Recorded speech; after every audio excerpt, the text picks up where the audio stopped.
Did you teach them about my laws, my statutes, my commandments? Did you talk to them about the ordinance that they have to keep? Did you? So do you want on that day when judgment comes that you got to answer that simple question? No, you don't want to, because that's a simple thing. Just teach your children what you got to do, your culture. It is that simple. But don't get caught flat-footed saying, yeah, well, I thought I've taught, I'm kind of like, I kind of thought of teaching them, but I kind of forgot. How could you can't forget to invest in your child and telling them about the God of Abraham, Isaac, and Jacob and what they need to do. So don't get caught with that, where you're not passing on the ordinance and so forth. So, and you as the head of the household, it goes in many ways. By you keeping the ordinance and you passing those on to your children, your whole household gets blessed. There's so much benefits in you investing in the greatest God there is, the God of Abraham, Isaac, and Jacob. I mean, my spouse is going to get the blessing. My children's going to get. You're making sure that investment stays in the family, by the way. And it has to go on. You got to teach them about that stuff. Another thing about when I was doing jump rope too, long before Israel, is when I got started, I was heavy into it. I really got involved with it. I spent hours going to practices. Hours before everybody showed up and practiced, and then hours after they left. Because I figured out if you want to get good at something, you have to spend a lot of time involved in it. Not just knowing the rules of it, how it operates, who's what, and how everything. So I did spend a lot of time. And that was my investment into doing jump rope. And later on, I saw the benefits of that long-term investment. I'm still doing it, by the way, actually. It has given me a lot of great health benefits. I know from jump rope, I don't suffer a lot of bone issues because by you jumping rope, you prevent osteoporosis. Yes, and it also, another thing too, it helps when you have to do a lot of mental training because you have to focus a lot. So doing that, I've learned that, yes, because of that, I can focus a lot better. I'm very clear, crystal on what I'm thinking about. I can have tons of thoughts coming in, but I can separate them because I'm so used to having all kinds of stuff coming to my head because of that. So there's a lot of benefits that I've gained through, but that's because I've invested heavily into it. And the same thing you should be doing for your soul and your spirit, because if you don't invest heavily into it, then how are you going to get a great return on your investment from the God of Abraham, Isaac, and Jacob? He's not going to give you all that great benefits if you're just going to say, you know what? I'm just going to say, I pray to the God of Israel, and that's good enough. You didn't even start. I mean, you haven't even done anything yet. Have you kept any of his new moons? Have you kept any of his Sabbaths? Have you kept the Passover? Have you Feast of Tabernacles? Have you ever fasted once in your life? A true fast. Have you ever done that? I don't know if you have. Only you can tell. Goodness. Let's move on over. I got a lot of stuff I need to cover, and I hope I have enough time to cover it, actually. I'm going to jump over to Leviticus 26. And again, we're talking about spiritual investment. How do you invest in the God of Abraham, Isaac, and Jacob? And how do you get those benefits? How do you get a return on your investment? Give me a second to catch up with you guys.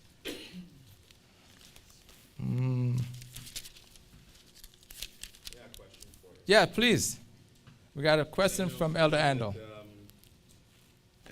Well, number one, thank you everyone who has been waiting patiently for this stream. We did have some technical difficulties, but it's all solved now, so thank you for your patience. And I just wanted to know, I hear where you're going, but I kind of want to know how it relates to you guys' subject today, which is Jesus an Israelite or a Christian? Is he an Israelite or a Christian? I'm glad you brought that up. Well, quickly, if if it was Christian, then I know Christians would be talking, they wouldn't be talking about what I'm talking about today. So therefore, they don't talk about the God of Abraham, Isaac, and Jacob if he was a Christian. I know that much. They don't keep things like Passover. They don't keep these things. They don't understand, how do I serve this God, God of Abraham, Isaac, and Jacob? I'm still looking to see if Elder Arnold's got some of the gist of that. Yeah, nice, thank you. Trying to throw me a boomerang there? That's okay. All right. Leviticus 26, verse 1 to 12, actually. Ye shall make you no idols, nor graven image, neither rear you up a standing image, neither shall ye set up any image of stone in your land to bow down unto it, for I am the Lord your God.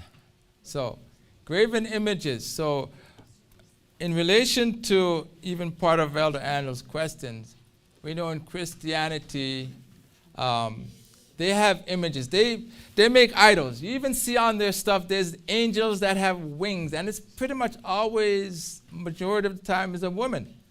And where does it say in here that an angel is a woman? I've never seen that in the Bible. It's always male. That's what I'm saying. Anyways, let me move on. Ye shall keep my Sabbaths and reverence my sanctuary. I am the Lord. If ye walk in my statutes and keep my commandments and do them, then I will give you rain in due season, and the land shall yield increase, and the trees of the field shall yield their fruit. And your threshing shall reach unto the vintage, and the vintage shall reach unto the sowing time. And ye shall eat your bread to the full, and dwell in your land safely. And I will give peace in the land, and ye shall lie down, and none shall make you afraid. And I will rid evil beasts out of the land, neither shall the sword go through your land. And ye shall chase your enemies, and they shall fall before you by the sword. And 5 of you shall chase 100, and 100 of you shall put 10,000 to flight. And your enemies shall fall before you by the sword. For I will have respect unto you, and make you fruitful, and multiply you, and establish my covenant with you. And ye shall eat old store, and bring forth the old because of the new. And I will set my tabernacle among you, and my soul shall not abhor you. And I will walk among you, and will be your God, and ye shall be my people. You guys hear that? So he's not going to abhor you if you keep his covenant, if you remember his Sabbaths, his new moons, if you keep all these statutes and commandments, because you're trying to invest heavily into getting your soul and your spirit right with the God of Abraham, Isaac, and Jacob. Because if it's not right, you know what's going to happen? You will find yourself serving the other God. Well, he's not a God. He's just a man who's thinking himself to be a God, thinking that he's like God. He wants to be like God. But he's not. He's just a man. That's all. So we only have one true and living God that created all things, including the other guy who thinks he wants to be like God. Isn't that strange? He knows he was created by the God of Abraham, Isaac, and Jacob. Yet he's saying, I want to be like you. I'm going to be more than you. Like, okay, somebody's got the wrong message here. Okay. So yeah, if you guys keep these things and you do them like you can keep it mechanically, you can do them, but you have to do it wholeheartedly. Like, be involved with it. Be happy that you're doing it. Don't think it's tedious to come here on a Saturday afternoon or a Saturday morning. Oh, I'm tired. I don't want to go. I'm going, but I don't feel it. No, you can't be. You got to go there with that vigor so that you can feel it and be immersed in it. Otherwise, you can see through all that. Elder Michael, do you have a question, sir? Okay, I thought you did. You're looking towards the mic and so forth. But yeah, you want to make sure you invest heavily in your soul and your spirit so that you can get that benefit, that ROI, that return on your investment, so that the time will come where you don't have to worry so much about, am I going to end up on the right side or the wrong side? I mean, what if I end up like the guy in Rich Man and Lazarus? Am I going to end up like that? Elder Sophie, please. So as I'm hearing the title of the lesson, I think because some of us has been in the nation for a long time, so if we take that cap off, it's not a title like, is Jesus a Christian or an Israelite? We don't even know that. It's not something that we would think of because we just know Jesus. Like, nobody's ever given us the history of who Jesus is. It's not a thought or question that would come to mind. Who was Jesus? He's a Christian. That's it. There's no teachings after that. So even for us to come up with that Israelite, Christian, it's like our history from slavery. Who were we before? Until we came to the Israelite nation, then we find out, oh my gosh, there's a history. We are more than what we were thinking that we were. So nobody wanted to hear the history because the history was just the negative. But then when you hear about, oh my gosh, you guys are great people, you belong to a great God, then everything in the mind starts changing. So I think is when we come through these doors, or we're just hearing, oh my gosh, he was somebody, like there's an Israelite. What's an Israelite? I think that's what the lesson is. Like, I'm warring within the mind to say, okay, let me put myself into that spot. But wow, it's a bigger lesson than we're even thinking it is, because it's just nothing that we've thought about before. We were just told one thing, and that's it. Absolutely. Israelite was never there. And in order for you to understand regarding is Jesus and an Israelite or Christian, you got to go back into the past and find out what happened. How did he get, I mean, as you said, Elder Sophie, somebody said, oh, Jesus is a Christian and Jesus is God. Like, wait a minute, what happened? Like, what's before all of that? What did he do? What kind of people was he hanging out with? What did he eat? You know, those things. It's like somebody from the islands saying, yeah, I'm a Jamaican, and now I'm, but like, what did your parents and grandparents and so do for you to become a Jan? Like, are you keeping some, like, because you can't just do that flip-flop switch. Doesn't work that way. Like, once it's in you, it's in you. And you can't change your color of your skin. And, you know, as I said, can a leopard change its stripes and stuff? Genetics? Yeah, science, genetics, whatever, you can manipulate things. Not genetics, actually. Oh, I man. see where you're going, Elvis, with regards to the spiritual investment in terms of all of that, because you do need that foundation. And I believe that that's what Israel is. If you don't have that investment, because it is an investment in your spiritual self, for you to understand what Jesus the Christ is, who he was, what he represents. So if you don't do that investment early, and our investment involves investing in those laws, the statutes and the commandments, those principles that made Jesus who he was. Without those foundational principles, he's nothing. There is no Jesus the Christ without the laws, the statutes, and the commandments. There absolutely isn't. So I can see how it all ties in with the foundation that you're doing and leading into, was Jesus the Christ, was he an Israelite or was he a Christian? My question is always, well, if he was a Christian, what denomination was he? Because I would like to find out. You know, we want to know. We want to know if he was a Pentecost. We want to know if he was a Lutheran. We want to know if he was a Baptist. We want to know. Because we got to focus on it so that we can follow what he did. And that's always my question: is what denomination was he? But anyway, I digress just a little bit. I love that. And, you know, we could tell easily where he's from, but most people out there will say, well, I think he was Pentecostal. I mean, there's times when he came in the temple and he got a little rowdy, and so maybe that's, or maybe he was just sat there. And no, again, if you could put it side by side, you've got Israel, Christianity, and you split that up into how many thousands, and you go down the checklist. the name of the God he serves. Check here, blank, blank, blank, blank. Passover kept, check, blank, blank, blank. Every time there's a check mark here, it's all blank over here. So obviously, we already know the answer that Jesus is not a Christian. I'll cut to the chase. He's not a Christian. But anyways, McKinney, please, question or suggest? Thank you. Elvis. I'm often in sessions where we have to introduce ourselves, and I find that,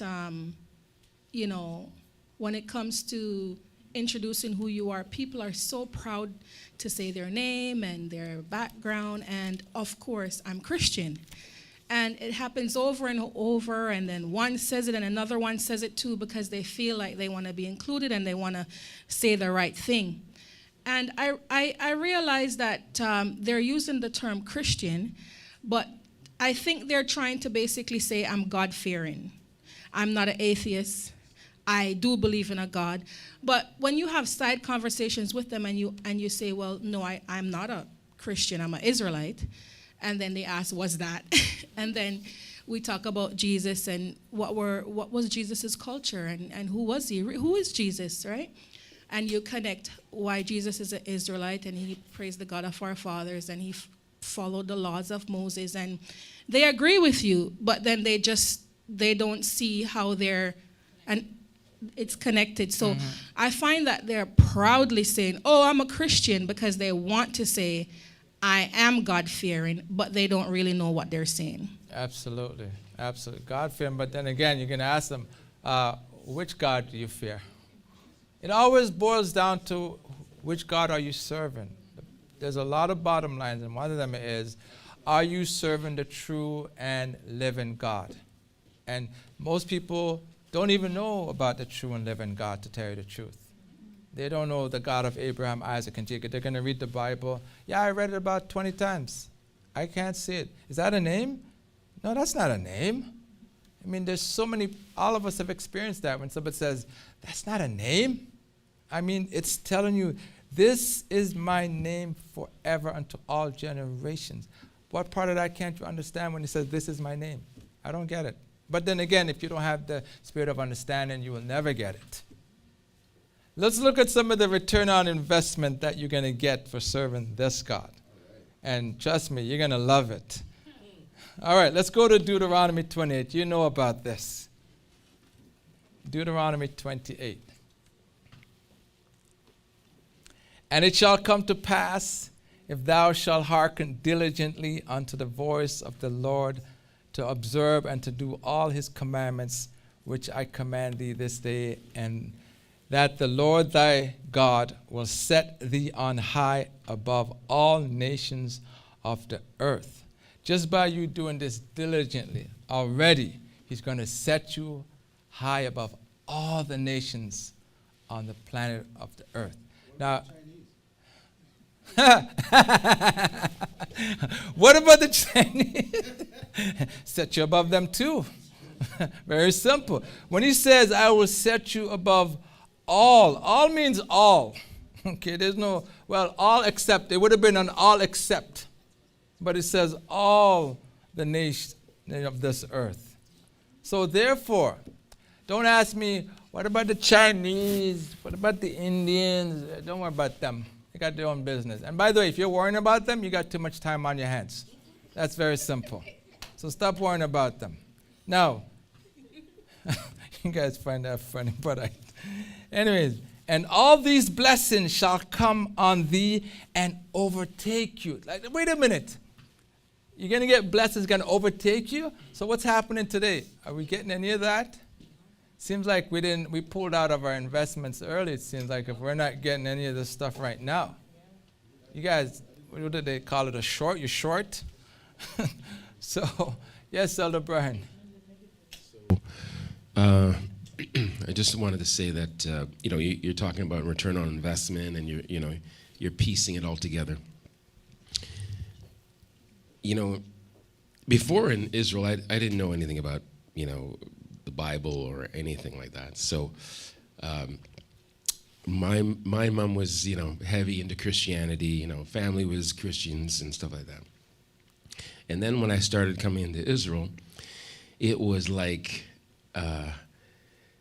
pieces of my, inner parts, they're pulled apart, right? There are pieces that are pulled apart because you're sitting there amongst people and, you're thinking, and it's not like a show, because Christianity, you got these big structures and all these people, clapping. Someone says something in the name of the boom, and they're doing all this stuff.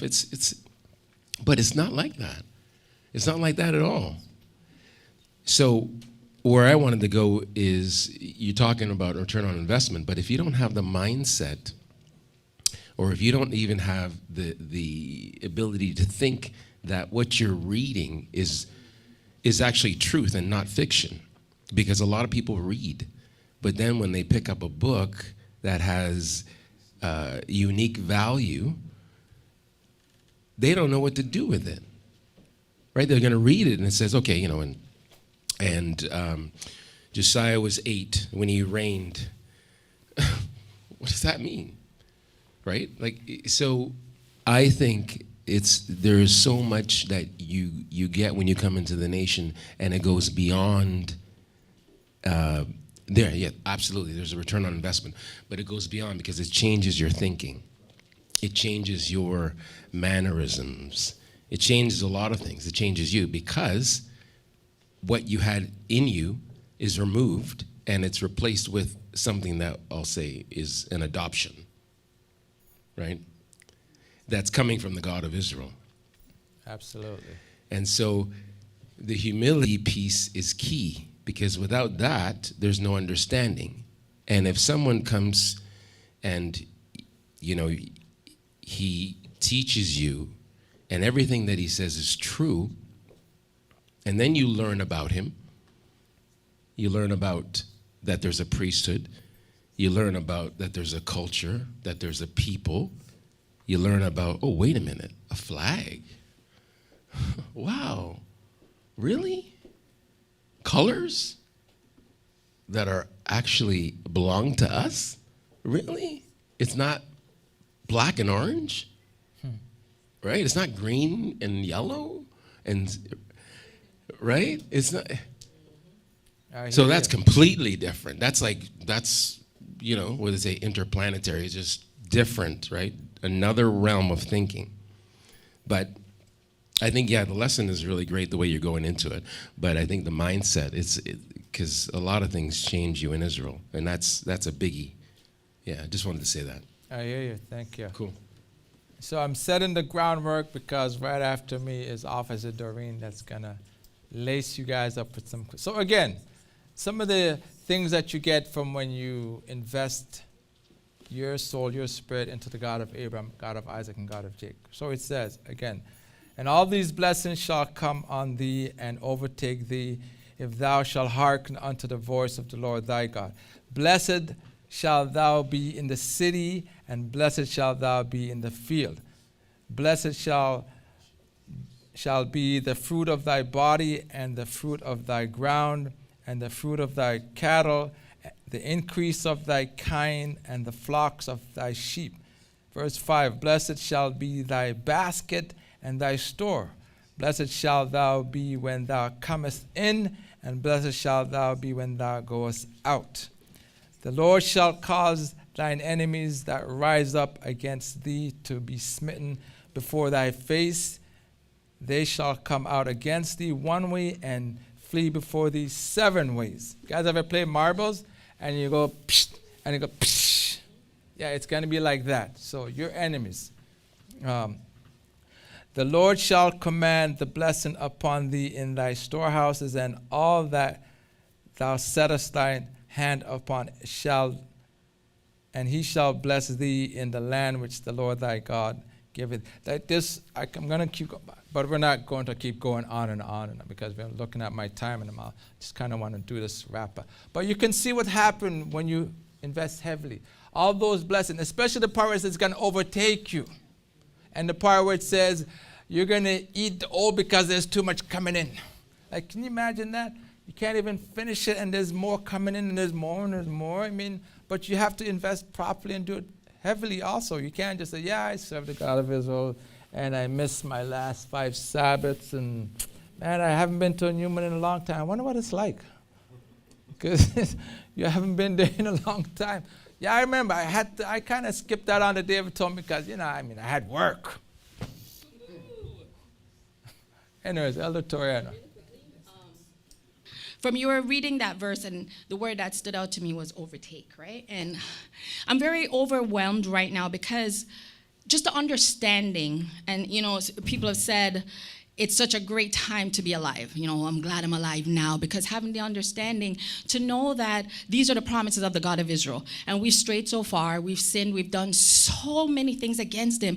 But just to think that he promised us those things, like the blessings, being overtaken by a car. I'm just imagining that, like that's in my head, right? Mm-hmm. Your blessings would overtake you, would even go ahead of you as you journey. That's the promise that the God of Israel gave us. And to know that we as a people have lost that, yeah. It's a lot to take in. Like sometimes you hear the words and the scriptures, and just even understanding it just blows my mind. So I'm glad that you're ending with that scripture, because even for me, it's a lot for me to take in and a lot to even propel me into the next week. So thank you for that, because having welcome. Blessings overtaken me, I want that today. I'm with you with that, because I do want that, because as I read it through, all of that is yours, and I now look at my situation like, man, I lost all of that? Yes. Really? Like, what did you peep my parents for? What did you guys do, man? You messed me up here. Now I'm trying to clean up. Now I'm trying to get it back so I can pass it on to my children. And that's the importance of you passing on these ordinances to them, so that you get the blessings to them, you get some return back on, because you're going to keep it and pass it on to them, that you get some of that return back onto you. Because if you don't do it, they won't get any of it, and you won't get any of it, and your whole household won't get any of it. And you're wondering, how does it tie into Jesus being, well, his parents did four parents did all of these, because he kept doing all of these, even in his time. So therefore, if you're asking me the comparison between, is he a Christian or an Israelite? Definitely an Israelite, because he don't even know, by the way, at that time, he doesn't even know what Christianity is. At that time when he existed, he knew nothing about Christianity. Far as the east is from the west, as they would say, Jupiter from the sun. So he has no idea. So yeah, use the mic, please.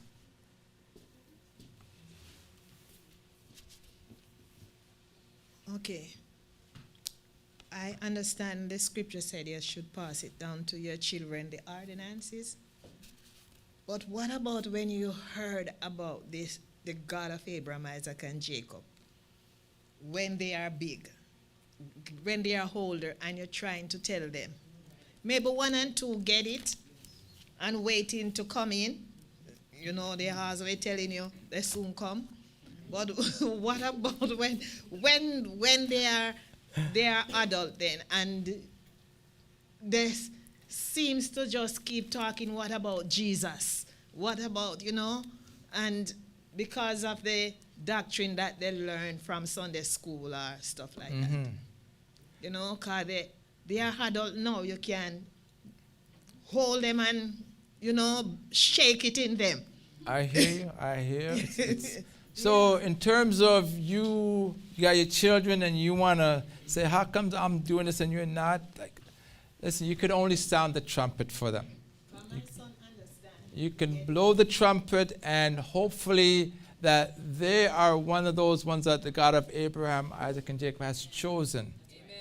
Because I have no clue who's going to walk through that door, who's selected for him to hear that message.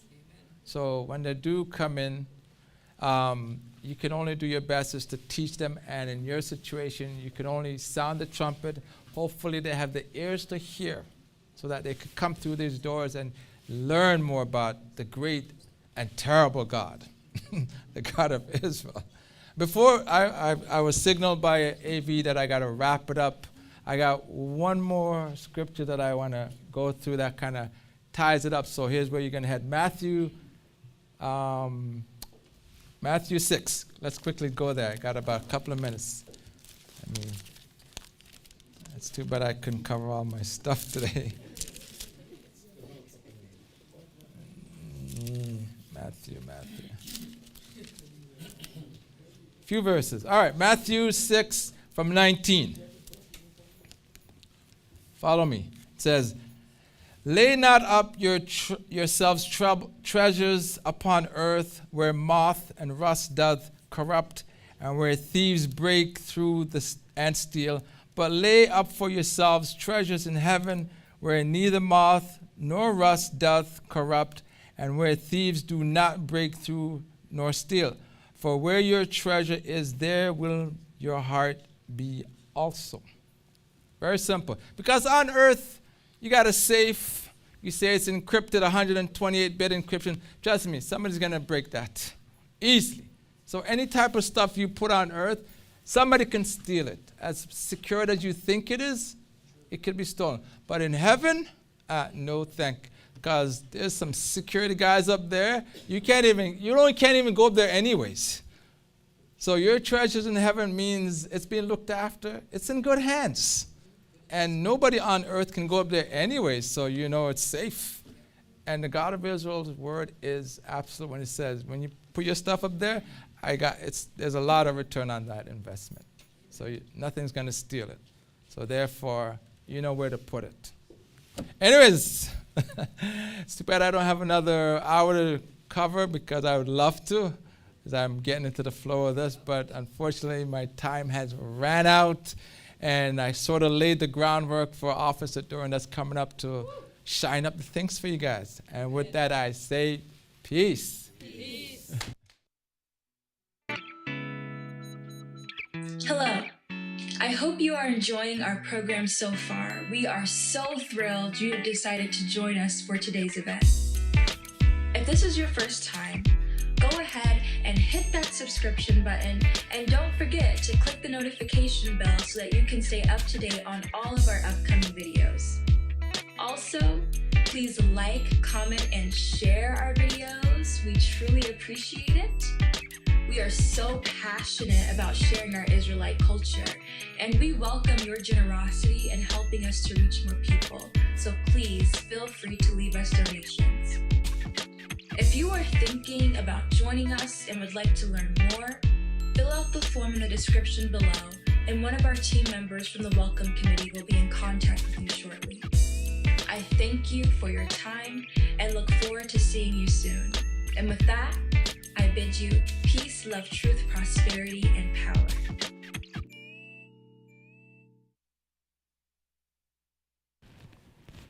I will praise thee with my whole heart. Before the gods will I sing praise unto thee.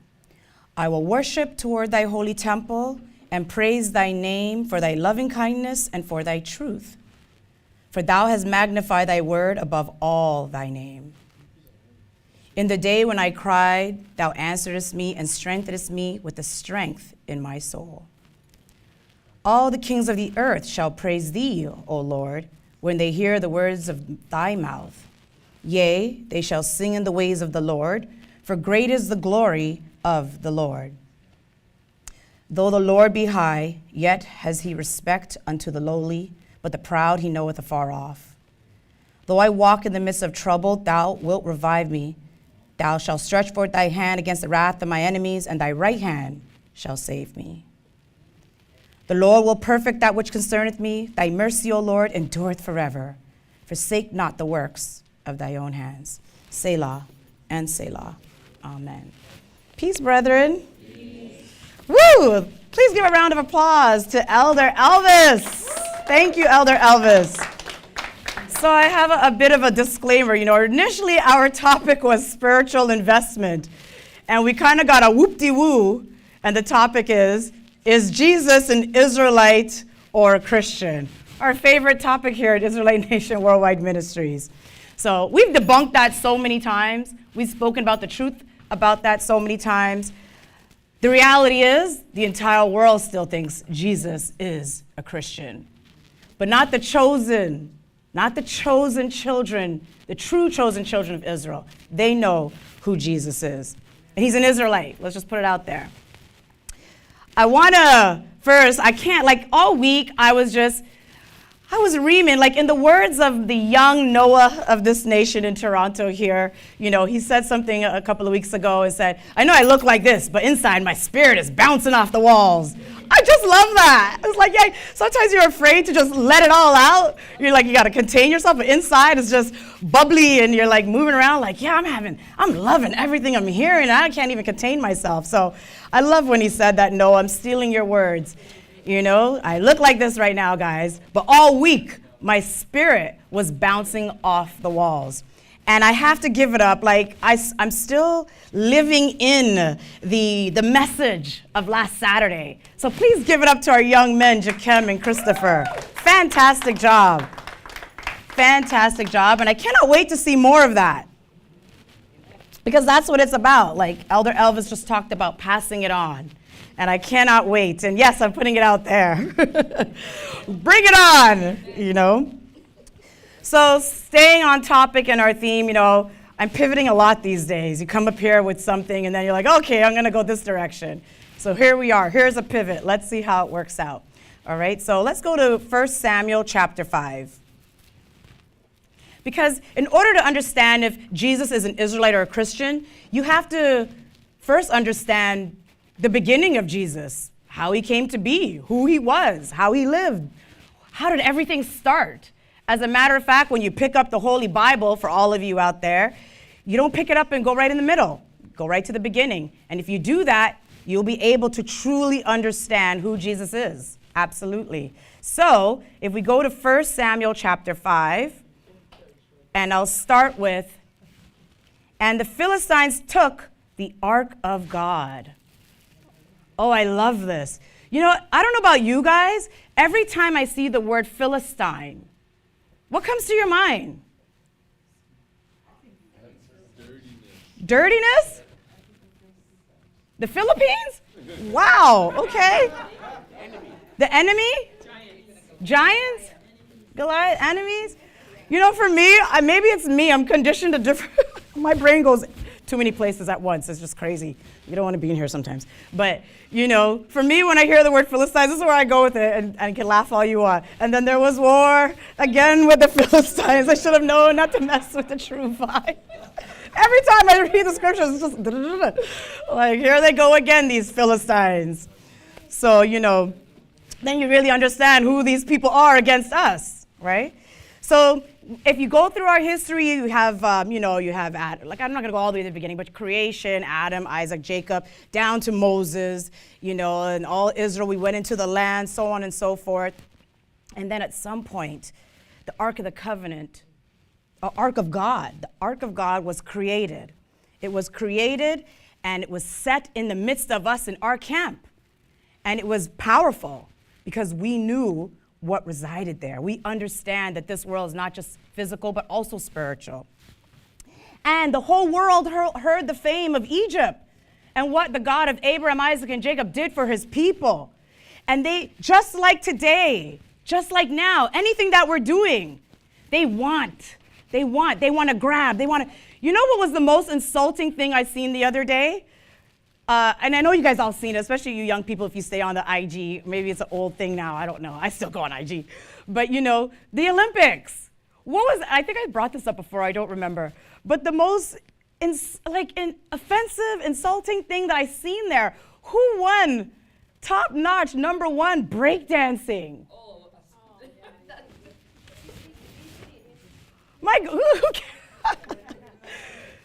Breakdancing that started with our people, the Jacobites. That started, and the Asian community just took that over. The Gentiles took that over. They showed a Gentile girl, and I was like, what the heck is she doing? It was insulting. But took it over as their own, Took it over as their own because anything we do, the nations know something about this has power in it. Something about this has influence. Something about this is going to make me powerful. And the Philistines and all the other nations, they saw that. So what did they do? They took the Ark of God. They stole it. That's an even better word, right? Who said that? They stole it like a thief in the night. And the Philistines took the Ark of God and brought it from Ebenezer unto Ashdod, when the Philistines took the ark of God, they brought it into the house of the Christians. Nice. They brought it into the house of Dagon and set it by Dagon. Who is that? That is the God that belongs to the Philistines. Are you saying so early in the Bible that there is a nation of people that worship their own God? And it's an idol? Is that what you're saying? So it's not like what the world teaches or Christianity, that there's only one God? So when you as an Israelite, or you read Jesus the Christ talking about my God, my Father, or the God of Abraham, Isaac, and Jacob, it's a family affair. We understand that this is our God. Because from the beginning of time, nations had their own God.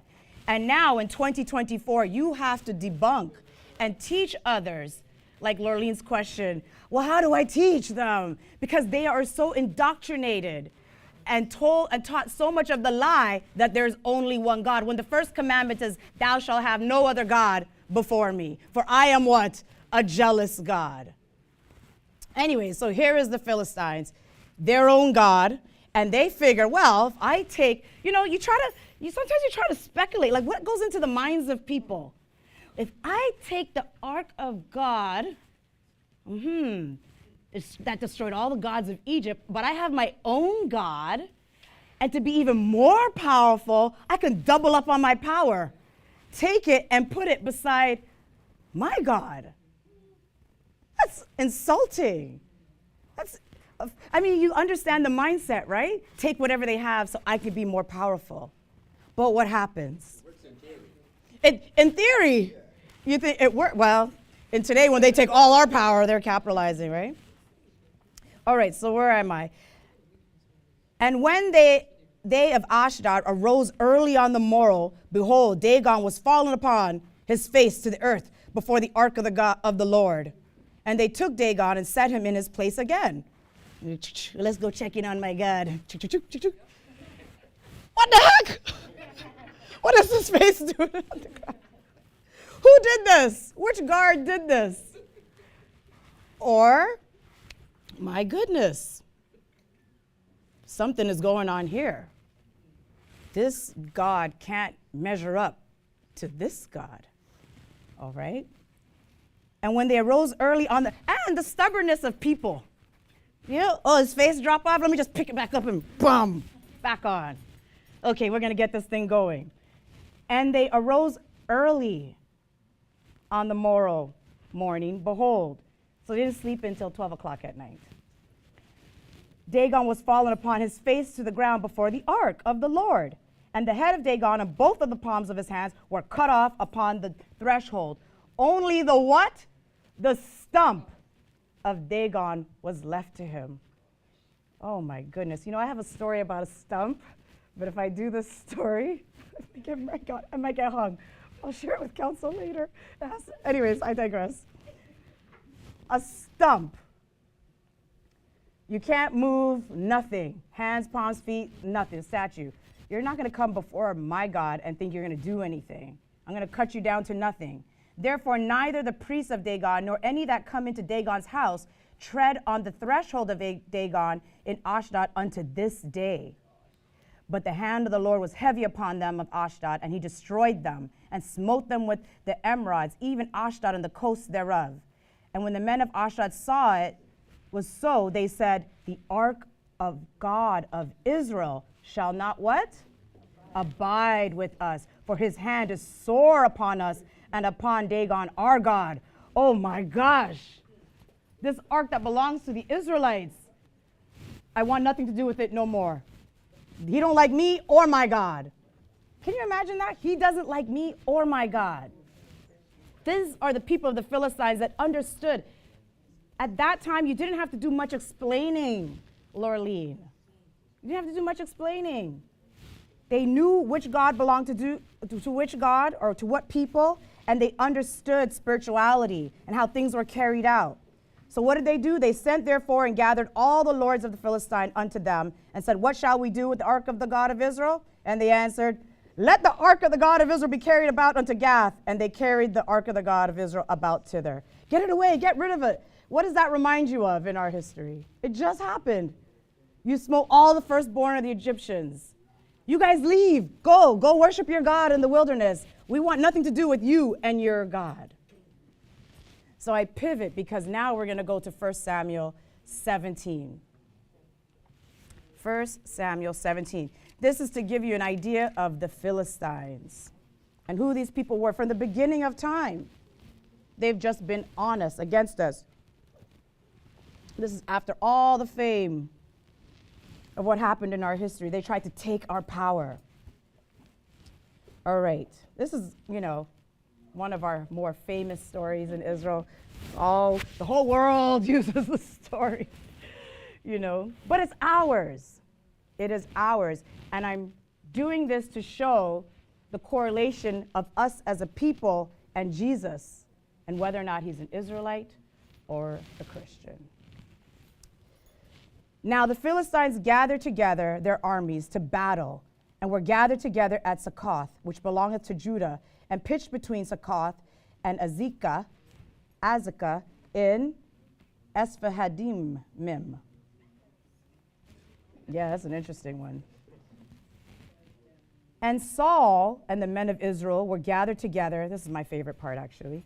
We're gathered, it's right here. It's like I like movies, right? We're gathered together and pitched by the valley of Elah and set the battle in array against the Philistines.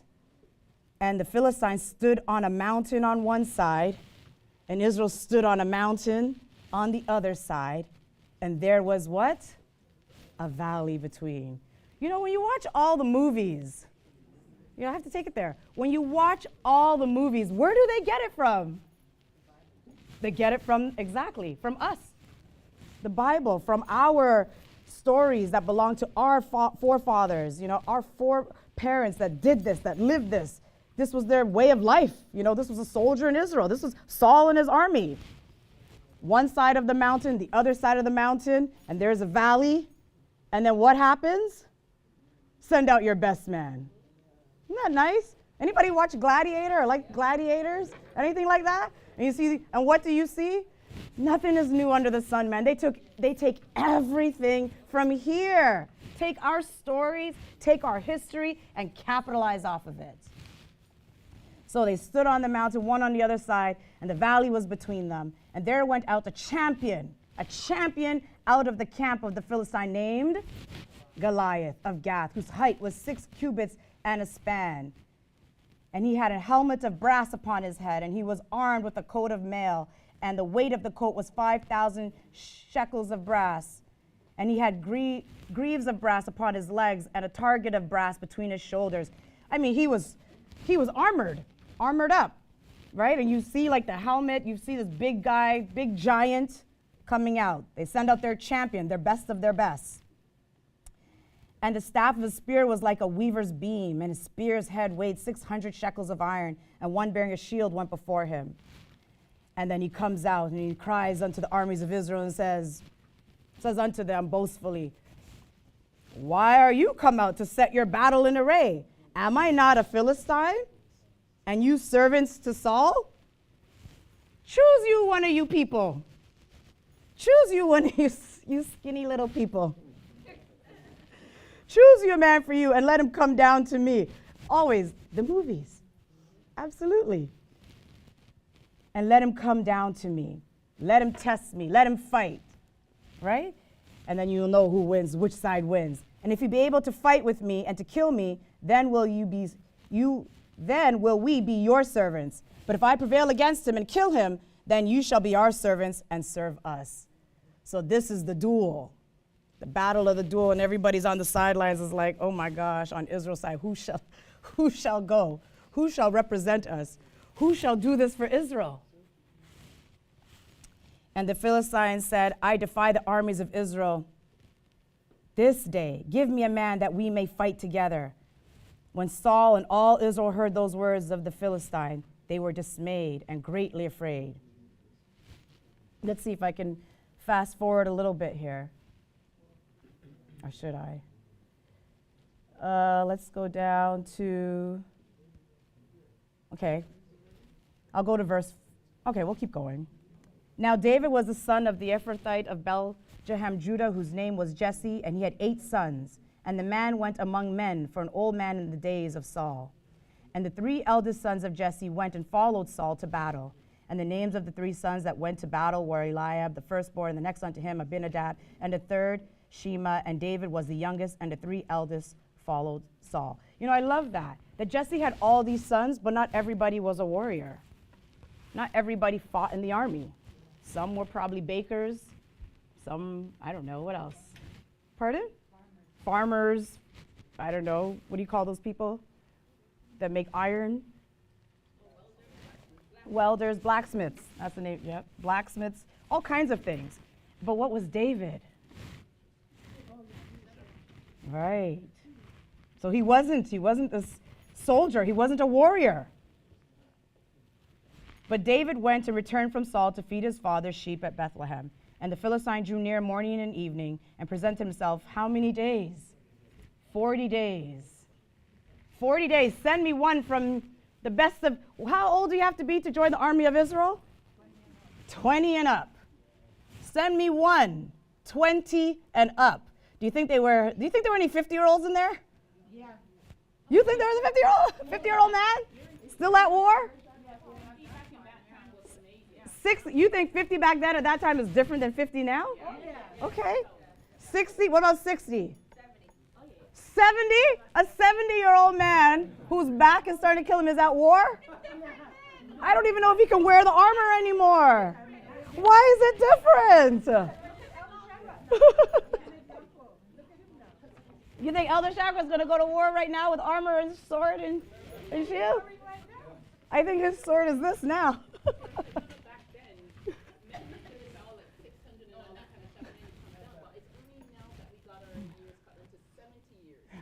Imagine back then when they had natural stuff. We'd be eating a lot of fake stuff nowadays. I agree with the food and what we ate and even training. But time is different then to now. That's right. Right? Yeah. It's not measured the same. And I'll leave it at that. Definitely different. The way we measure time now is not how it was measured back then. But I will agree with the food and maybe the training.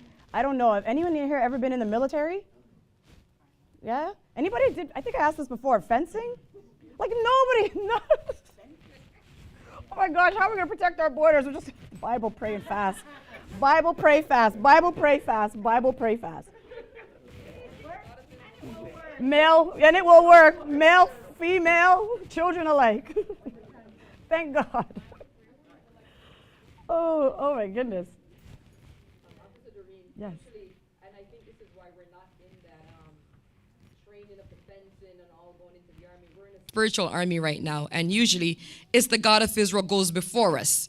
So we shouldn't be getting it twisted. He goes before us, and he does what he has to do, and then we go in after, and then the battle is won. Absolutely. But it's through him. Absolutely. We have the ultimate fighter. He always fights our battles. But he does fight our battles. He does go before us. But you need the physical footmen. You always need anything spiritual. It's physical and spiritual. It's a correlation. It's this relationship. Every physical action has a spiritual. Right. So, and I agree. So let me see. And David rose up, or I'm going to verse 20 because I'm trying to get through it. In the morning, oh my gosh, the time goes quickly. And left the sheep with a keeper and took and went as Jesse had commanded him. And he came to the trench as the host was going forth to fight. And he shouted for the battle. For Israel and the Philistines had put the battle in array, army against army. And David left his carriage in the hand of the keeper of the carriage and ran into the army and came and saluted his brethren. Oh, I love that. That's today's, I don't know what guys do. I mean, I walk on the street and I see you guys do sometimes the universal head nod or the pound. I love that, or the hug and the thing. I still love that. It's old school, but I love it. And as he talked with them, I mean, they probably didn't do that back then, I don't know. And as he talked, I mean, with the double hug, with them, behold, there came up the champion. So as he's talking with his brethren, there came up the champion, the Philistine of Gath, Goliath by name, out of the armies of the Philistines, and spake, carried according to the same words. And David heard them talking to your people. What? What? And all the men of Israel, when they saw the man, fled from him. And when all the men of valor, oh, I'm sorry, did I say that? And when all the men of Israel, when they saw the man, fled from him, because they were what? Were sore afraid. That's scary.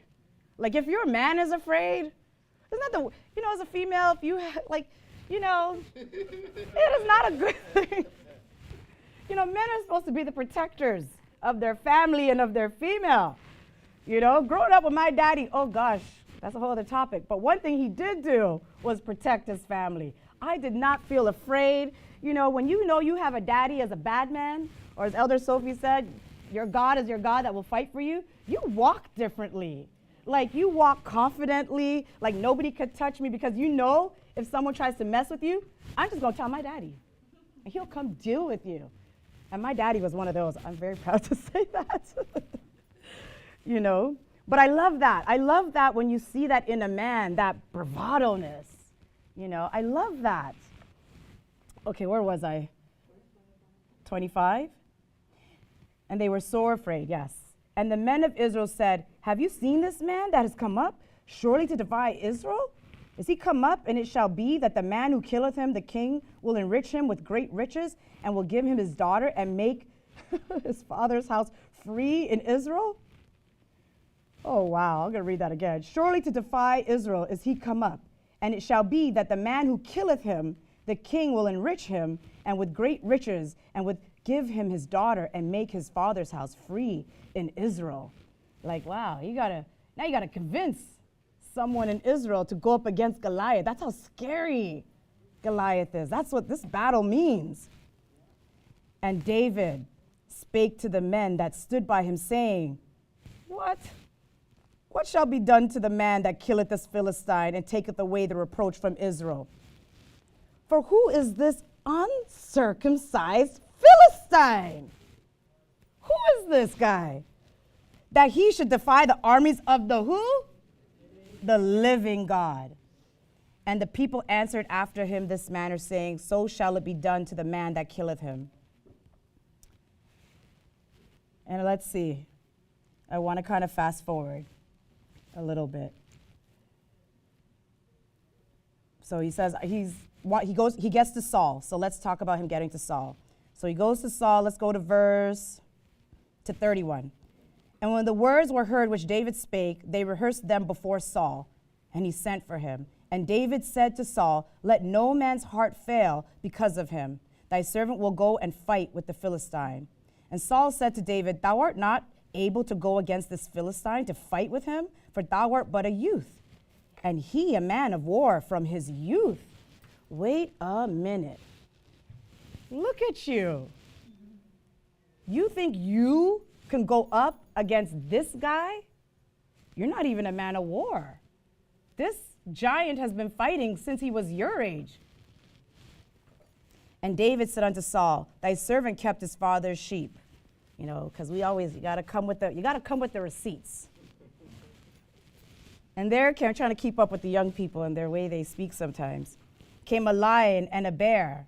I keep the sheep, but lions and bears, they try to come and they try to take a lamb out the flock. And when I went out after him and smote him and delivered it out of his mouth, and when he arose against me, I caught him by his beard and smote him and slew him. Ooh. I'll be honest, I can't really picture this. Can you? Anybody? You can picture it? Oh, I'd love to see it. I would. Yes? A lad, I guess. No, I'd say like 19 maybe. Lad age. And he's in his youth. So he says, I keep the sheep, a lion and a bear. Anybody ever go to visit the zoo? You ever see the lion roar? They look calm. Or anybody ever take hikes? Who likes to hike? And you see a bear? Oh, this is the scariest thing ever. All you want to do is run. So, what about the men of valor? You guys would fight a lion and a bear? No? No, come on. So true story. Yesterday, this is what got me to thinking. I got to talk about this yesterday. Elder Elvis knows where I'm going. Every night we close the blinds in my house, all the curtains, And when crack of dawn, we opened them up. So I went down to the den, and my mother opened them up, and she yelled out, "Oh my gosh, Jeree, come quick, there's an issue." And she goes, there's a skunk on the balcony. A skunk? You know, the way my den is it's like on an upper level, so it's like on a second level, and then there's these double doors that opens out to a little like front balcony. And she opened the curtains and yelled out, "Come quick!" So I'm dashing from waking up, running to the den, going to the double doors. I dare not open it, and I look out. And the thing is looking at me, and I'm looking at the thing, and we make eye contact. And I think, oh my goodness, how the heck did it get up here? First of all, it wasn't a skunk. It was a raccoon. You know, I just went to the Tim Hortons here the other day, and I saw a big fat raccoon go under the fence and go to the garbage. And I'm like, geez, I eat from here. And then I'm thinking to myself, as I'm watching this big fat raccoon go under the fence, I marveled at it because I'm thinking, like the fence was only but, an inch or two from the ground. And I saw it slither its way under. And I thought, wow, they really have no bones, just all cartilage, just adaptable, everything. They can do whatever. So something about my house, which sometimes I'm getting a little loy. Where's Teacher Matthew? I digress. This is so off topic. But, you know, I'll bring it back. But, you know, I was thinking, my goodness, I marvel at God of Abraham, Isaac, and Jacob's creations. You know, because first, you know, the birds came and they made their nest under the, Elder Elvis showed it to me, under the veranda, the deck. And after the birds left and they hatched and they left the nest empty, he found it actually, I marveled at the nest. Like the circumference of it was perfect. And how long did it take to make that? And how amazing it was. And to know to go lay your eggs there and then to leave the nest.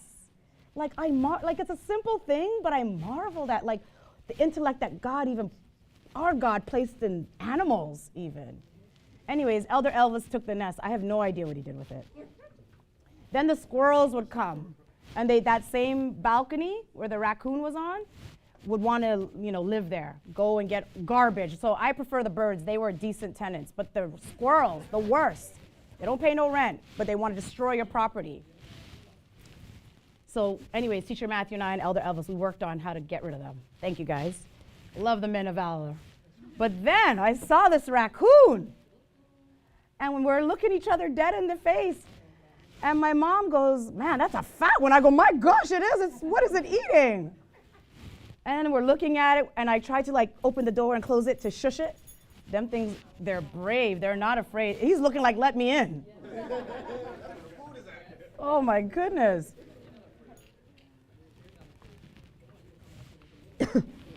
So then my mom says, "You know what, Dor? I think this one is pregnant." And I thought, oh my gosh, why? You want to give birth here? I don't want it. There's a whole host of mess. Anyways, I did what I did. I called Elder Elvis, quickly sent him a picture, called Teacher Matthew. First of all, none of them said, "I'm on my way." I was waiting. Someone's going to be on their way to come get this thing.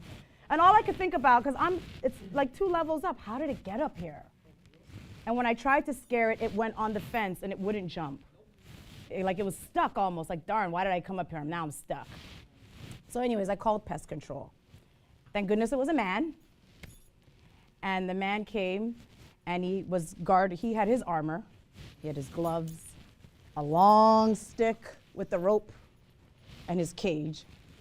And I thought, my mom and so is he gonna bring that thing through the house? Yes, he is. So he went out and he left the door ajar, a little open for those that don't know. And I'm thinking, why did he leave the door open? What if it comes in here? And Samuel wants to run right to the front to see all the excitement. And he left the cage in the house, why? So anyways, I see him go out there fighting this thing. I didn't see the fight, I just hear the tussle and the rustle. And then he says, "Pass me the cage, pass you the cage." So went, got the cage, threw it out, and locked the door. You guys gonna battle it out. But I love, can I say this? I love being a woman. I absolutely love being a woman because I looked into this man's eyes and I saw the difference between male and female. I saw him like go to war basically with this animal and having to not show fear, even though I think he was a little afraid, having not to. And then he caught the thing, no problem. The struggle was lifting the pregnant raccoon up and putting it in the cage. Like that was like at least three minutes. And all of it, this whole war took about 5 minutes. But to lift it up and put it in the cage, and then I'm looking at the raccoon's face fighting like, oh my gosh, she wants to live. So long story short, he won and he put the thing in the cage and then carried it through the house and carried it out. I said, where are you gonna put it? What's gonna happen to it? I'm gonna take him to the jungle and she'll live and be fine. And all the time he was fighting this raccoon, all I could think about was David. Yeah, that's where my mind goes, Christopher. I'm a weirdo. That's where my mind goes. Yeah, as an Israelite, that's where my mind goes. This child in his youth fought a bear and a lion and then went up to Goliath. Now, if that's not an Israelite, I don't know what is. Let's fast forward. We know how the story ends, so I'm not going to continue. You guys can finish reading it on. But just to give you the character of David, even at such a young age, that is an Israelite. An Israelite man. He had brothers that were warriors. Must have heard all the war stories at the dinner table. So he was being groomed and told, and you know what I mean? He had to be brave. I had a question about Dagon, the earlier scripture that we had mentioned. Where does that God, that lowercase g God, get his power from? Is it from the people who worship him, or as an idol? Is it inside him? Like, how does that situation necessarily work? If that makes sense. It does make a lot of sense. So a lot of times we read our scriptures, eyes have they, but they see not. Ears have they, but they hear not. And our elder Shadrach, I learned, anytime you go to pray, right? You can pray anywhere. If you go to that wall or a tree is there, you go there every day to pray. And I learned this again from our master teacher, Elder Shadrach. Every time you go there to pray, what eventually is going to end up there? You go there, you give it. That's why people go and they search the earth for the finer things to put at these statues and whatever, to give it power, to draw on power. And really a lot of it, people put relics, dead bones, whatever it is, to draw power from that, So I hope that answers your question. Okay, so that was my story with the raccoon and David and Goliath, and I'm praying that as our young men get older, the next animal that comes into my yard I can call. What are you guys? So anyways, the point that I'm making here is that David's character, his bravery in his youth, his brothers being warriors, all in Israel. All Israelites, everybody was an Israelite. No dispute. His father is Jesse, they're from the tribe of Judah, right? Let's fast forward. And then, I know today's time, I talked about a raccoon, but when you think about David's life and his giant, and I like when you did say it, Elder Sophie, in 2024, who is our giant? I like bringing things back to today. Who is our giant? Who is your giant for you? What do you have to overcome? What can you draw from David's story? From brethren, from prayer, whatever it is. How do you get that courage? I love the youth. A lot of things are usually, aimed at them because of their energy, fearlessness. I hate when someone puts fear into a child. My goodness. It's the only thing we should fear is the God of Abraham, Isaac, and Jacob, right? But a lot of times we see with our eyes and we get afraid. All right, let's go to John 7. I don't know if I want to go to John 7. So, Jesse from the tribe of Judah, his son David, and then we get to John. John chapter, I said 7, or should I do 3? Okay, we'll do 7. John chapter 7.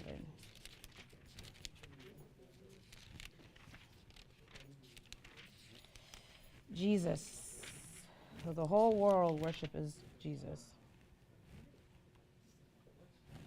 Okay. After these things, Jesus walked in Galilee, for he would not walk in Jewry because the Jews sought to kill him. You know, if we're not the people of the book, I don't know. His own people are after him. Now the Jews' feast of what? Right there. What did we just finish? The Feast of Tabernacles. Now the Jews' Feast of Tabernacles was at hand. The Jews' Feast of Tabernacles was at hand. His brethren. So we're establishing family here. His brethren and the Feast of Tabernacles was at hand. And Elder Elvis spoke earlier about keeping the Passover and all of our ordinances. And throughout all of our generations, here is Jesus the man. I'm just talking about what you see. Here is him saying to his brethren, therefore said unto him, depart thence and go into Judea, that thy disciples also may see the works that thou doest during the time of the Feast of Tabernacles. For there is no man that doeth anything in secret, and he himself seeth to be known openly. If thou do these things, show thyself to the world. For neither did his brethren believe in him. Then Jesus said unto them, my time is not yet come, but your time is always ready. The world cannot hate you, but me it hateth, because I testify of it, the works thereof are evil. Go ye up unto this feast. I go not up yet unto this feast, for my time is not yet full come. I love this. 1 second.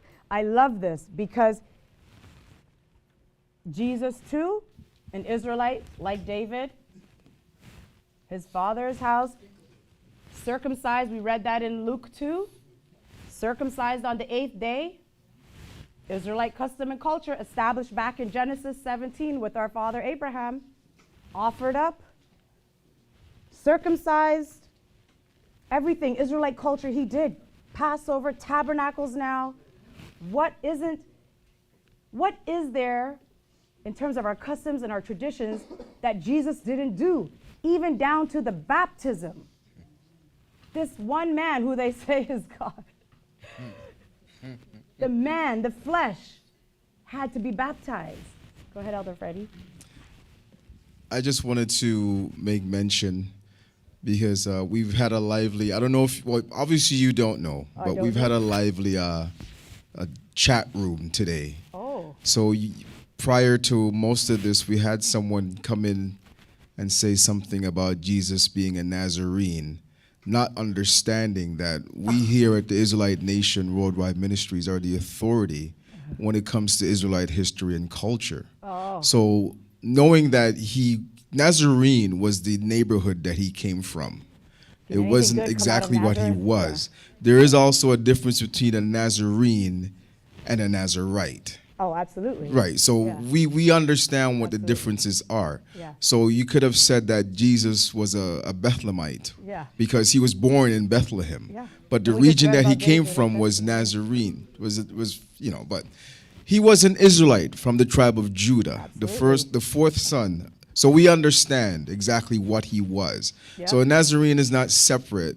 It's just somebody who lived in a particular neighborhood, a particular region of Israel. Absolutely. And now we have someone here talking about Jesus was God. About Galilee is like every different areas. And now we have someone here saying that Jesus was the Son of God. Again, and we've got Kingsley. I think Kingsley's one of our brethren. He's down in Jamaica, explaining to this person that there's so much to learn. And because we are, again, the Israelite Nation Worldwide Ministries, we've transcended. Yeah. Absolutely. Like the whole understanding of who Jesus was so as a basic, person. But the whole world can't. It's very basic. So we do understand the Son of God. Go back to some of the other videos that we have. We've got so many videos that would explain who Jesus is, the separation of Jesus and the Christ, who the Christ was, who the Son of God is, who the only begotten is. So there's just so much to learn, but stick around. I hope these folks do stick around. And there's a lot to learn. There's a lot to grow from. We're not just any run-of-the-mill, quote-unquote, Israelites. We are the authority of this Holy Bible, from Genesis to Revelations. Every word comes from a verse.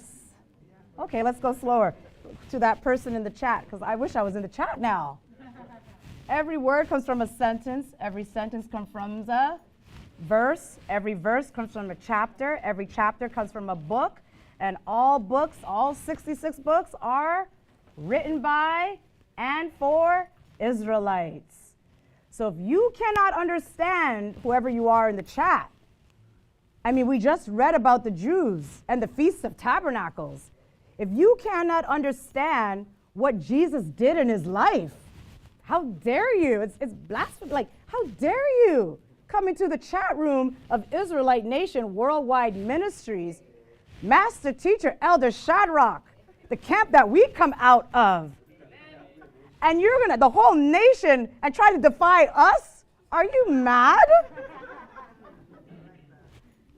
I beg of you, whoever you are, and I'm not trying to be arrogant, maybe a little bit. Maybe a little bit. I'm trying to be humble, you know? Sometimes you want to keep it humble. I beg of this person, if you are truly here to learn and be enlightened, instead of teaching in the chat, pick up your Bible, wash your hands, and come to the door and take a seat. And you will be taught, and you will be schooled. And I'm sure of it. I'm so sure of it. If the Spirit of truth touches you the way it should, you will leave here a better person.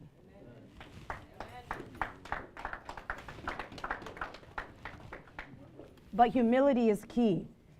And to make such a statement, like, my goodness, we have but an hour. And I agree with what Elder Freddie said.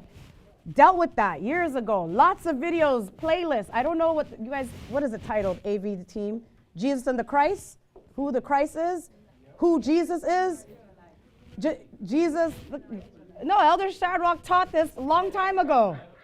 Up here with Elder Freddie and Priest Tyrone. This is years back. And geez, that's just recent. Oh, done. That's been done. Done. We dealt with. That's just recent. Like there's, oh my goodness, messages and lessons upon lessons upon lessons about who Jesus really is and the Christ. Oh, but to come into the chat and say that, okay, maybe I'm just going to get too passionate about that, so let me just chill a little bit. But my gosh, you know, let me cool down a little bit. You know, I do get upset. I do get upset because, you know, again, I do, before bed, one of my cool down things is to swipe, IG, swipe. And I was so annoyed. I know I tried, Elder Brian. I'm trying not to get upset when I'm up here. I'm trying to be a nice person. But I was so annoyed. Is Jesus the Son of God? Oh, is that what they said too? Is Jesus the Son of God? How dare you? The audacity. No, Jesus is not the Son of God. If you go back and watch all the videos, you will learn about who the Christ is, who the only begotten Son of God is. You will learn about who sits on the right hand of God. And you will only get that from here, Israelite Nation Worldwide Ministries. At here we know that Jesus is not God. We know that we don't worship Jesus. We know that Jesus was the best, one of the best to walk the earth. Period, with no sin. No sin, the last to go on that cross. Jesus was born of a woman. But I said he was circumcised earlier. Did you not hear? Jesus was circumcised after the fashion of our forefathers, established all the way back with Abraham. You know how many years are going back? The custom and the tradition that's been kept years and years and years and years and years. I would ask the person that put that in the chat, are you circumcised if you're a man? You want to talk about Jesus? Are you circumcised? You want to do like what Jesus did? If you are a man, are you circumcised? If you want to know who he is. you know what? It's fine. You continue to worship Jesus. We know who he is to us. He is ours. We claim the true Jesus that is an Israelite from the tribe of Judah. We know who that person is. We know the son that he carried. We know the miracles he performed. We know that everything he did with the Christ came from the God of Abraham, the God of Isaac, and the God of Jacob. How dare you? How dare you? No, you know, I get upset because I was on this stupid thing called IG. And I saw a Jacobite pastor berating a Gentile pastor, talking about why are they berating the Jacobites or black church? And do you know that God is on the side of the oppressed? I'm sorry, Jacobite pastor. Woe unto the pastors that lead our people astray and divide our people. I'm sorry. Did you not know that the people that God was on the side, call their name, they're Israelites. Stop dividing our people. You too are just as much in error as that Gentile. Go ahead, Elder Ando. Passionate and all, Yeah, that's cool. let me cool it down. That's cool. Let me just take a sip. But just so you guys know, some people actually come into the chat room because they want to actually know. They want to know, is Jesus really this, like, even if they make a statement, Jesus is the Son of God, some of them are ignorant and they want to learn. They want to learn. And I'm here for that. They want to learn. I'm here for that. So I think to Elder Freddie's point, there was two individuals. One came in and Elder Freddie was playing, what's the game you said, Whack-A-Mole? Whack-A-Mole. And banning him all the time, yes. And that one was talking about Matthew chapter 2, Jesus being a Nazarene. And Elder Freddie cleared that up because he went to Nazareth and he was called a Nazarene. Yeah. But we know Jesus was an Israelite. So the other one, should he be a Galilean because he went to Galilee? He was born in Bethlehem. He was born in Bethlehem. Right. You can call him all kinds of different things. Yeah. But he was an Israelite. Absolutely. This person, because the topic, guys, just we know, is Jesus an Israelite or Christian? Amen. So you guys are having a lot of people in the room coming for this topic. Mm-hmm. And a lot of them are coming in with the perception that Jesus is the Son of God. So clear that up for us. You know, I know there's a million lessons out there, like you said, a million, but some people are first-time viewers, first time they have interacted with us, and they really need to know what the difference is between Jesus being God, and as we say in the Israelite Nation Worldwide Ministries, Jesus was not God. They may need to hear that.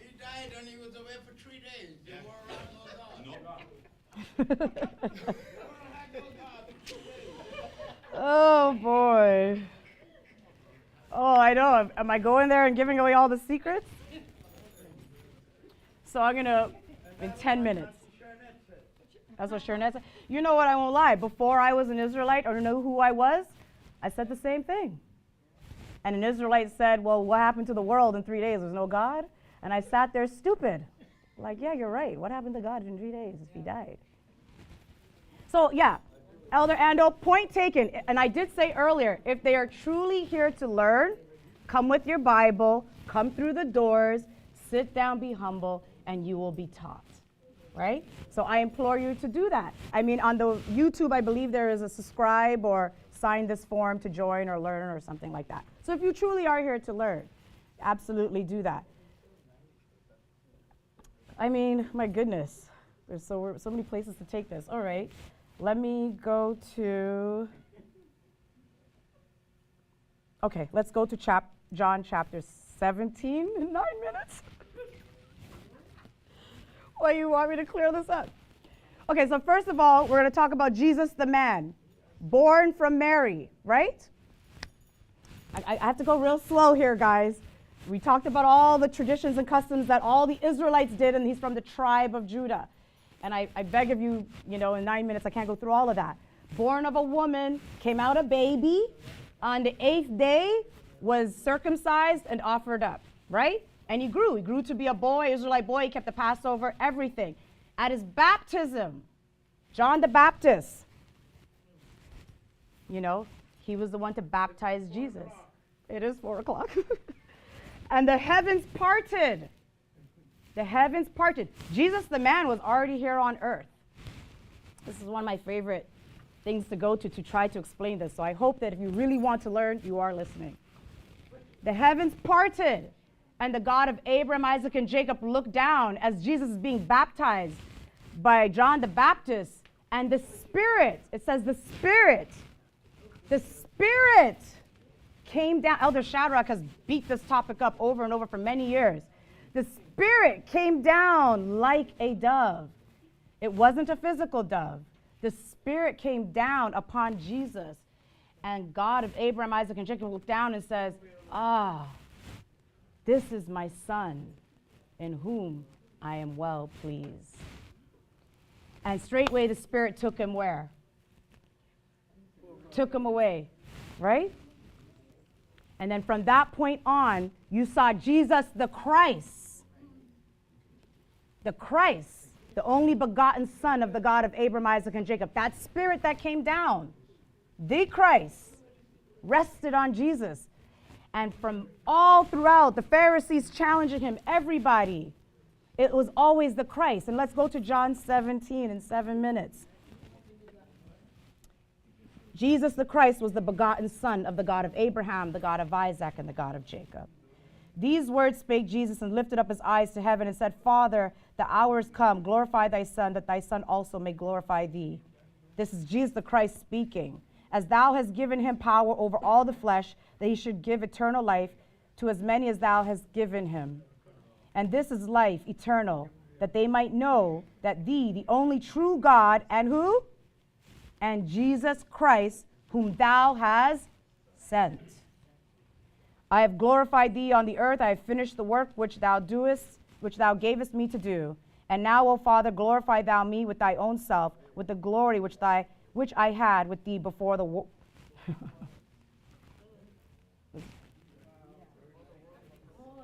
So we talked about Jesus being born of a woman. And now, O Father, glorify thou me with thy own self, with the glory which I had with who? With thee before what?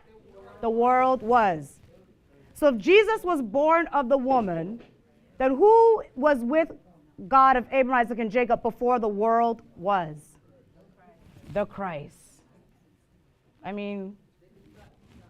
The Christ, the only begotten Son. So, Lorleen, I know you said earlier about your children. There's plenty of areas where you'll see this separation between Jesus, the Christ, and him talking to his Father, the God of Abraham, Isaac, and Jacob. But you have to be humble to hear this truth. Because it's not an easy message to understand, or else the entire world would be doing it. Absolutely. I'm guilty. If you earnestly want to learn, humility is that first key. You look up to the sky and you say, teach me who the true living God is. You want to know who the true living God is? Then you go back and you read Exodus chapter 3 and learn his name, the God of Abraham, Isaac, and Jacob. And you call on that God, and you ask him to give you the eyes to see and the ears to hear and for understanding, so that when you start to read and you reach out to Israelite Nation Worldwide Ministries, because to be honest, when it comes to this Bible, only an Israelite can teach it, from the Israelite Nation Worldwide Ministries. And I stand on that. No, I said from the Israelite Nation Worldwide Ministries, an Israelite, not a Hebrew Israelite. And I stand on that. And thank goodness, in my lesson, I was supposed to ask somebody to read on. I forgot, sorry guys. And a lot of times, I was going to go here with this. A lot of times, we hear about John 3:16. You guys hear about it? You're young. I don't know if you do. For so God, and let's go there because I guess I'm talking about it. So God so loved the world that he gave his only. But if you fast forward, and here he's talking, he says, okay, which I had with thee before the world was, that was in verse 5. I have manifested thy name unto the men which thou did what?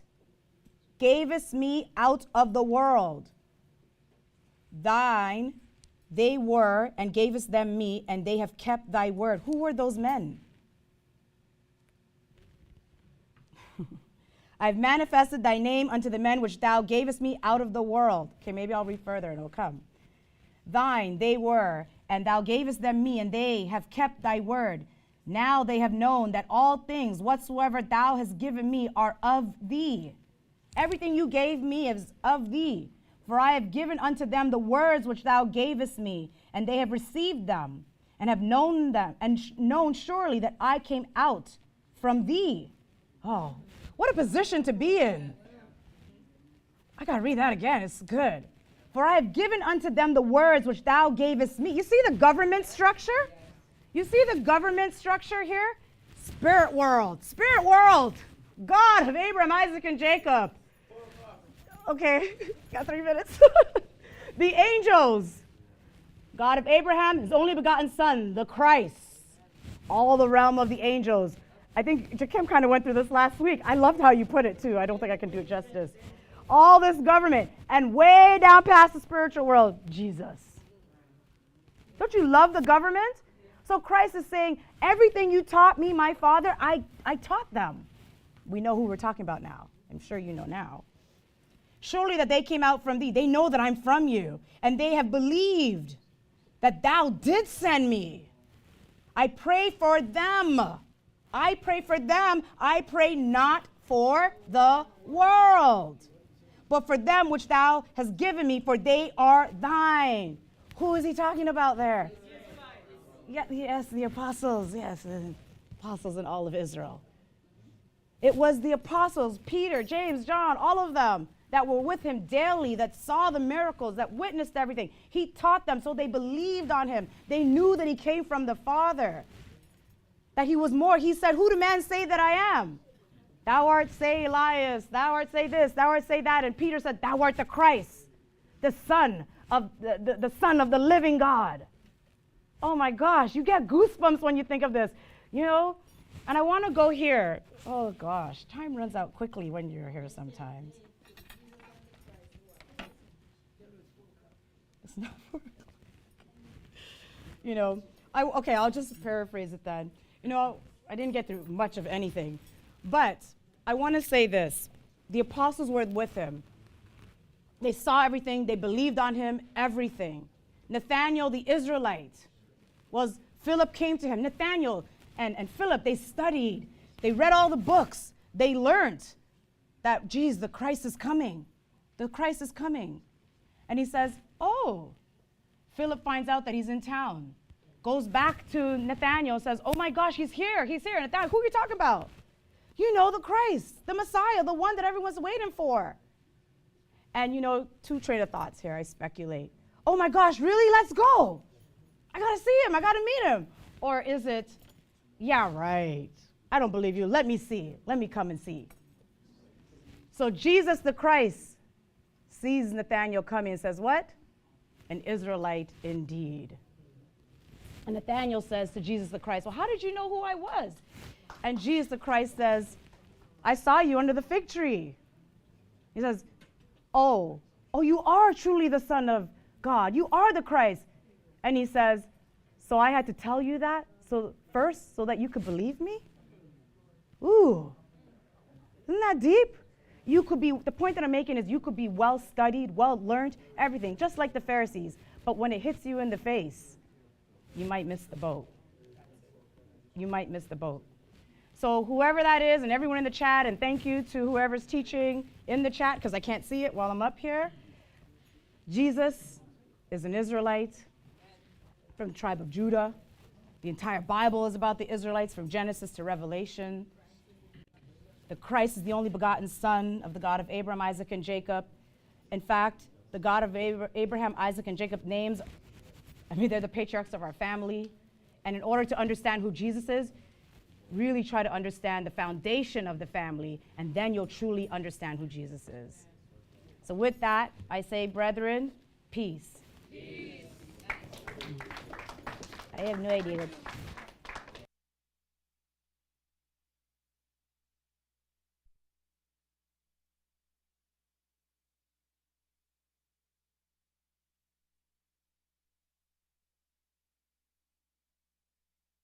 It's right. You gotta put yourself in the scriptures. You gotta see you in the scriptures. Yes, how we are to conduct ourselves, how we, what we consume, we relate to all these things impact